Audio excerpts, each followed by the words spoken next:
हाय, आपके साथ मैं हूँ Surabhi Sharma. India TV YouTube channel subscribe करिए, बेल आइकन दबाएं। नमस्कार, आपके साथ मैं हूं सुरभि शर्मा। बड़ी खबर, पश्चिम बंगाल में राउंड 4 की वोटिंग हो रही है और इस दौरान पूरे बंगाल में बम, गोली, मौत और मर्डर की जबरदस्त खबरें आ रही हैं। बड़ी खबर इस वक्त बंगाल के बेहाला ईस्ट से है, जहां पर बीजेपी नेता पायल सरकार के काफिले पर हमला हुआ है।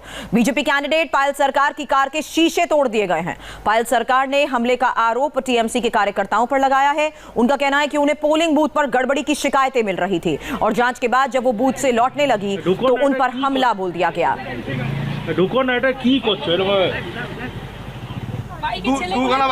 पहले लॉकेट चैटर्जी और अब पायल सरकार की गाड़ी पर हुए हमले की तस्वीर इंडिया टीवी पर, ये एक्सक्लूसिव तस्वीर आप देख रहे हैं। बेहाला ईस्ट पर जैसे ही उनकी कार पहुंची, पायल सरकार गाड़ी में मौजूद थी।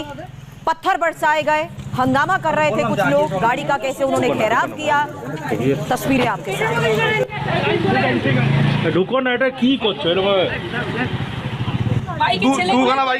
हालांकि कई बूथ पर गड़बड़ी की खबरें पायल सरकार का दावा है उन्हें मिल रही थी और जब वो मौके पर हालात का जायजा लेने के लिए पहुंची, पूरे मामले पर एक्शन की बात करने के लिए पहुंची, तो उनकी गाड़ी का घेराव किया गया और उन पर हमला हुआ। जहां पर पायल सरकार की कार पर हमला हुआ, संवाददाता अमित पालित उस स्पॉट पर पहुंचे, पायल सरकार से एक्सक्लूसिव बात की, सुनिए क्या। इस वक्त मैं बेहाला ईस्ट के सजनावेरिया इलाके में हूं और सजनावेरिया के हॉस्पिटल मोड़ पे आप देखिए कि एक गाड़ी पर अटैक हुआ। ये गाड़ी किसके, पहले आपको बताते हैं। गाड़ी है पायल सरकार की, जो बेहाला ईस्ट से बीजेपी की प्रत्याशी है, मशहूर अभिनेत्री है बांग्ला फिल्मों की, उनके गाड़ी पर अटैक किया गया है। और आप देखिए कि किस तरह से यहाँ डेंट पड़ा है, पूरा का पूरा जो कांच है पूरी तरह से बिखर चुका है। और यहाँ पर पायल सरकार भी मौजूद है, हम पायल सरकार से भी बात करेंगे। यहाँ पर देखिए कि इस वक्त जो पूरी मीडिया है पायल सरकार से इसी बारे में बात कर रहे हैं। यहाँ पर और भी लोग आ चुके हैं, साथ ही साथ जो इलेक्शन कमीशन के कुछ लोग हैं, पुलिस भी यहाँ पर मौके पर पहुंच चुकी है और यहाँ पर अब पूरे इस मामले को देखा जा रहा है कि आखिरकार क्या हुआ है। लेकिन आप समझ सकते हैं कि बेहाला ईस्ट जो कि इतना पॉश इलाके में पड़ता है, लेकिन ये थोड़ा सा रूरल एरिया है। इस इलाके में पहले से ही पायल ने जताया था कि कुछ तनाव भरा माहौल है और ये सामने देखने को मिल रहा है। पायल, आइए, आपके गाड़ी पर अटैक हुआ है, आप ठीक हैं? जी। क्या हुआ? यहाँ हम लोग ये 303 और 304 बूथ विजिट कर रहे थे। मैं यहाँ बार बार आ रही हूँ इसलिए क्योंकि यहाँ से बहुत कंप्लेन्स आ रहे हैं और ये सेंसिटिव बूथ्स है। और ये जो 142 वार्ड्स है, this is also very problematic area, जहाँ रात को 2 बीजेपी वर्कर के घर पे जाके हमला हुआ, आग लगाया गया, उनके बच्चों को मतलब पीटा गया उनको। और सुबह मल्लिकपुर यहाँ से बहुत ही पास है, तो यहाँ लोग जमा होके बोल रहे थे कि उनके ऊपर थ्रेट किया जा रहा है। उनको ये भी बोला जा रहा था कि सीआरपीएफ कब तक रहेगा, चला जाएगा तो फिर क्या करोगे तुम लोग। तो ये चीजें तो कल से बहुत दिनों से चल रही है, लेकिन कल से थोड़ा ज्यादा ये सब एस्केलेटेड हो गया और इसीलिए मैं बार बार आई हूँ। और बीच में एक कंप्लेन आया था कि ये 303 और 304 में रिगिंग हो रही है, क्योंकि रत्ना चैटर्जी यहाँ आके हमारे 3 जो वर्कर है जो बूथ में बैठ रहे थे उनके नाम पे केस कर दिया, तो हमें उनको रिप्लेस करना पड़ा उस वक्त। तो ये रिप्लेसमेंट के बीच में जो टाइम खाली था, ये उस टाइम के अंदर यहाँ पे रिगिंग होना स्टार्ट हो गया and this is the complain I got. इसीलिए मैं बार बार आ रही हूँ। और लास्ट टाइम जब हम लोग ये विजिट करके जा रहे थे तो मुझे 2-3 बाइक्स दिखाई दिए जहाँ पे लोग बैठे थे और हमारी गाड़ी की तरफ देखकर हंस रहे थे। मैंने ये कंप्लेन भी किया, मैंने इनसे शेयर भी किया कि ये लोग हंस रहे हैं। तो this is the 3rd time I am coming here. और विजिट करने के बाद जब हम लोग वापस निकल रहे थे तो ये इंसिडेंट हुआ है। अच्छा, एक बात बताइए कि आपको लगता नहीं लगातार जिस तरह से ममता बनर्जी भी यही बात बोलती हैं, जो आप बता रहे थे कि जब सीआरपीएफ चले जाएंगे, जिस तरह से आपको कंप्लेन किया गया है, तो लगता है कि यहाँ पर डर का माहौल, खौफ का माहौल बनाया जा रहा है, आप लोगों को भी नहीं छोड़ा जा रहा, अटैक किया जा रहा है? ये तो माहौल क्रिएट किया जा रहा है। ये माहौल है नहीं, ये क्रिएटेड माहौल है। अभी तो हम लोग पीसफुली जा रहे थे, पीसफुल सब कुछ कर रहे थे। हमारी तरफ से तो कभी कोई इंसिडेंट ऐसा कुछ हुआ नहीं है, हमने किसी पे जाके अटैक नहीं है, किसी को थ्रेट नहीं किया है। हम सबको यही बोल रहे हैं कि आप पीसफुली वोट दे, शांति से वोट दे, अपने मन से वोट दे। उनको डर किस बात का है आपसे?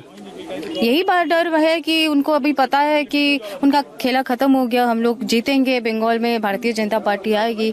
तो जो भी इतने सालों से ये लोग चला रहे थे, जो भी मतलब यहाँ पे डर का माहौल है, वायलेंस है, यहाँ पे जो करप्शन है, सब कुछ ये तो खत्म हो जाएगा ना।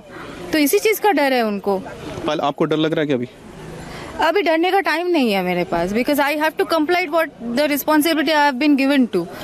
तो अभी थैंकफुली मेरे साथ जो लोग थे कोई इंजर्ड नहीं है, ये मेरे लिए बहुत बड़ी बात है इस वक्त। बिल्कुल पायल, अपना ध्यान रखिए आप। ये हमारे साथ पायल थी जिन्होंने बताया कि किस तरह से उनके गाड़ी पर हमला हुआ है और इस इलाके में लगातार उनको इस तरह की घटना सुनने को मिल रही थी कि उनके लोगों को वोट देने नहीं दिया जा रहा है और बाकी जो सारे कंप्लेंट्स थे वो भी बता रहे थे। और आप देख सकते हैं कि किस तरह से उनके गाड़ी पर यह पूरा हमला हुआ है और यहाँ पर देखिए कितने बड़े बड़े पत्थर मारे गए, पूरा कांच यहाँ टूट गया है।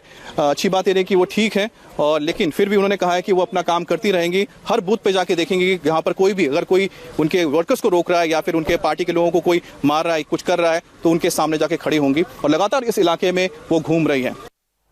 सवाल यह है कि आखिर बंगाल में हिंसा की राजनीति कब तक चलेगी। आज सिर्फ पायल सरकार के काफिले पर ही हमला नहीं हुआ बल्कि चिंचुड़ा से बीजेपी कैंडिडेट और सांसद लोकित चैटर्जी पर भी अटैक हुआ। कार के शीशे तोड़ दिए गए। यहां पर भी हमले का आरोप टीएमसी समर्थकों पर है। लोकित चैटर्जी को टीएमसी के वर्कर्स ने काले झंडे दिखाए। इस दौरान जब सुरक्षा बलों ने लोगों को रोकने की कोशिश की तो उनकी गाड़ी पर भी पत्थर फेंके गए।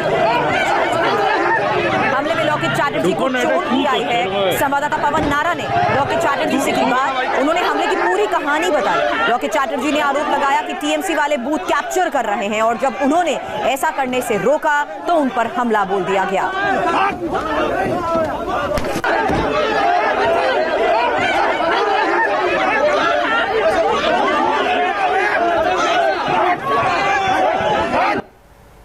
पहले जो हमला हुआ आपकी गाड़ी पर, वहां क्या स्थिति थी? किस बात पर आपने ऑब्जेक्शन किया था जिसके बाद ये हमला हुआ? उधर छप्पा हो रहा था। एक महिला लोग आशा कर्मी का एक मुस्लिम महिला छप्पा मार रहा था। मैंने जाके पूरा सरप्राइज विजिट करके उसको पकड़ लिया था और कैमरा के सामने उसका फेस भी दिखा दिया है। उसका कार्ड किया। कोविड मैनेजमेंट टीम बोल के वो गया था। ऐसा कुछ नियम नहीं है कि कोविड मैनेजमेंट कोई महिला जाके ईवीएम के सामने खड़े होके किसी को बोलेगा आप टीएमसी में वोट दीजिए नहीं तो मैं दे रही हूँ।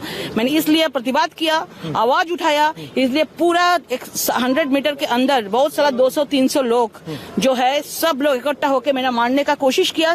शीशा तो तोड़ा। मेरा सिक्योरिटी लोग सब लोग हम लोग को बचा लिया और मीडिया को पूरा घेर लिया था। मारधोड़ भी किया। मीडिया को गाड़ी से उतर के मारधोड़ भी किया है और पूरा शीशा में इधर भी कट गया है। पिछले पोलिंग बूथ पर आपको जबरदस्ती यहाँ निकलना पड़ा, नारेबाजी होने लगी, दबाव बना, तो क्या ऐसी स्थिति में फ्री एंड फेयर वोट हो पाएगा?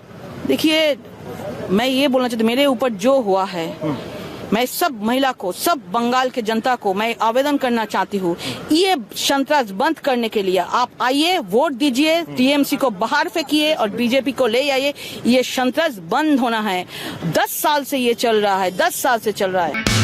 हाय, आई एम सुरभि शर्मा। खबरों से अपडेट रहने के लिए India TV YouTube channel subscribe करिए, साथ में बेल आइकन जरूर दबाएं। जुड़े रहें इंडिया टीवी के साथ।